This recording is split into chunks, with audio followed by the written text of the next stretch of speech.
Sometimes it seems that life plays a joke on you, especially when you have been waiting for something for a long time, so long that you start to tell yourself that it can't happen anymore. But instead, you get more than you imagine. And this is the case of this woman. She had spent thousands of dollars to get pregnant, but when the doctors saw her ultrasound, they were shocked. Why? Stay tuned to find out. Adeboye and Ajibola are a couple from western Nigeria who had fertility problems. They tried for many years but could not conceive. So they tried assisted reproductive technology. They opted for in vitro fertilization. Although they tried the treatment many times, she still didn't get pregnant.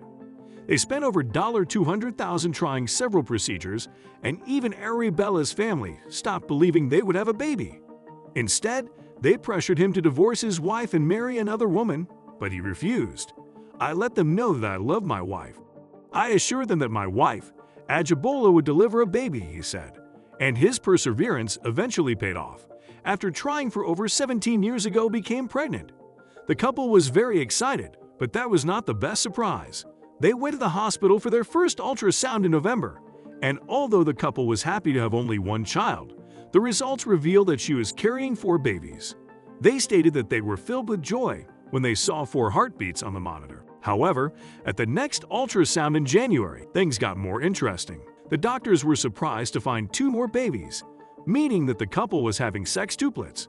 After waiting nearly 2 decades and spending thousands of dollars, the couple was going to have 6 babies at once. Isn't it amazing? After 30 weeks and 2 days ago, delivered her babies via C-section at Virginia Commonwealth University Hospital. Her joy when she held her babies for the first time was indescribable. The children were born premature and remained in the NICU for a while. Ajibola has one wish for her children. I want my children to go back to PSU to study and learn how to care for others. This couple's story shows that with patience and perseverance, hardships and odds can disappear. Here is a woman whose birth story gives a different meaning to the word twins. Julia and Todd struggled with infertility for years. The couple was about to give up the idea of having children. However, they made one last attempt, and this time they were lucky. Julia got pregnant. They went to the hospital for an ultrasound, and the results of the ultrasound revealed something. Our doctor rushed to see what was going on and tried to explain what we were seeing on the screen. In the 30 years of experience, I had never seen anything like this, he said. Good, Julia. You're not having twins, but 2 babies, he explained. Further tests revealed the cause. As the couple had been trying very hard to conceive, Julia became pregnant twice in 1 week. Yes, you heard it right. After some research, Julia's pregnancy was defined as a superfication.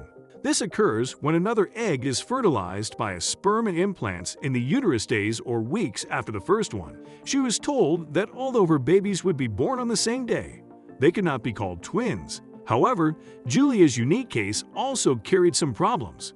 One of her babies could be born premature. To counteract this problem, the doctors made sure she was as close to term as possible. In the end, Julia delivered her children by C-section. I ended up having a C-section because Hudson was underdeveloped and we didn't want to take any chances, she explains, although they were born on the same day. Her children, Jillian and Hudson, were 2 weeks apart. When asked if she would label her children as twins, she said, as they come to understand their special bond. Todd and I will let Jillian and Hudson label themselves whatever label they want. There is nothing like the bond between a mother and daughter. The following story is one of unconditional love. Kim and Joe had been married for 6 years, but she had no chance of conceiving.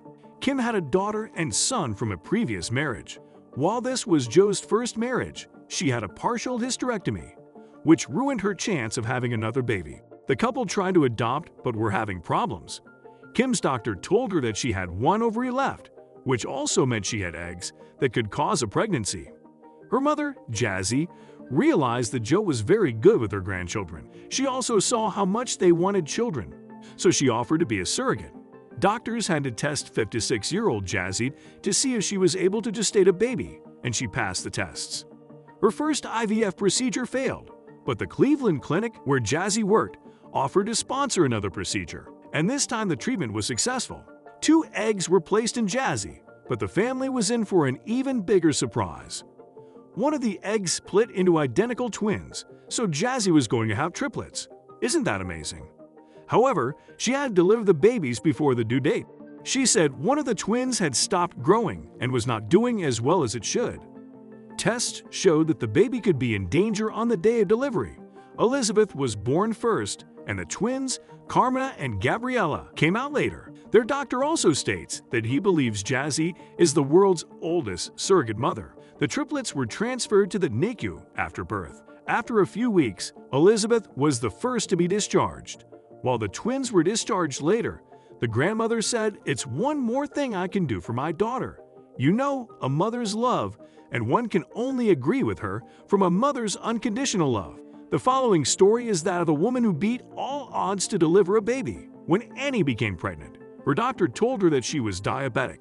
This disease poses risks to the baby. Diabetes can cause birth defects in the heart, brain, or spine. It can also cause a miscarriage.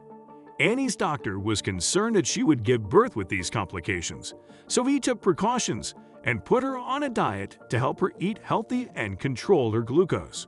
She was able to carry the baby for 9 months. However, that day she had to be rushed, and as it seemed that her doctor's worst fears were about to be confirmed, Annie was having complications. Despite the difficulties, Annie successfully delivered her son in an operation that lasted 40 minutes. His size made it difficult to get him out of the womb. The baby weighed, wait for it, 8 kilos. Not a big baby at all, right? His middle name is Akbar, a name that fits as it means big or great in Arabic. The child's size is the result of his mother's gestational diabetes. At first, Akbar had breathing problems, so he was given oxygen. He has since recovered and is now healthy. He has a very big appetite every minute he feeds non-stop. This child is extraordinary. The way he cries is not that of a normal baby. He is noisy. Both mother and child are in good condition, said the doctor. The task of feeding this big baby is not lost on his father. He says, "I'm very happy that my baby and his mother are in good health. I hope I can feed the baby well." While Akbar is the biggest newborn in Indonesia. Here is another story of a woman who overcame difficulties to get pregnant. Christy and Toby are a young couple from Greenwood, Hampshire, who had been in a relationship for over 3 years. They were focused on their careers and weren't planning on having children. In fact, Christy was on the pill, and the odds of getting pregnant while on the pill are 100 to 1. So when she felt unwell and went to the hospital, the last thing she expected was to be told she was pregnant. "I was at work and Christy called me crying, but in a good way. It was a mixture of tears and laughter. When she told me, I was shocked," tells Toby. Although they had not planned to have children, the couple was very excited about the news, he said. "We found out on Friday that she was pregnant, and on Monday they did the ultrasound because she had some complications. The first surprise was that she was pregnant, but that was nothing compared to the second. In the scan picture, you can only see 3 small spots because they were only 6 weeks old." Christy was pregnant with triplets. Although they were waiting for her to reach 36 weeks before inducing her, she went into labor 13 weeks early. She delivered her babies by cesarean section at Princess Anne's Hospital in Southampton. Most surprisingly, Gabriella, Lily, and Alicia are identical triplets. Doctors claim that most identical triplets are born through fertility treatment, but Christy has conceived hers naturally. Isn't that amazing? While their mother was discharged, the babies remained in the NICU until their original due date. Christy and Toby visit their babies daily and can't wait to take them home. The unexpected is unparalleled. Which of these stories did you find the most interesting?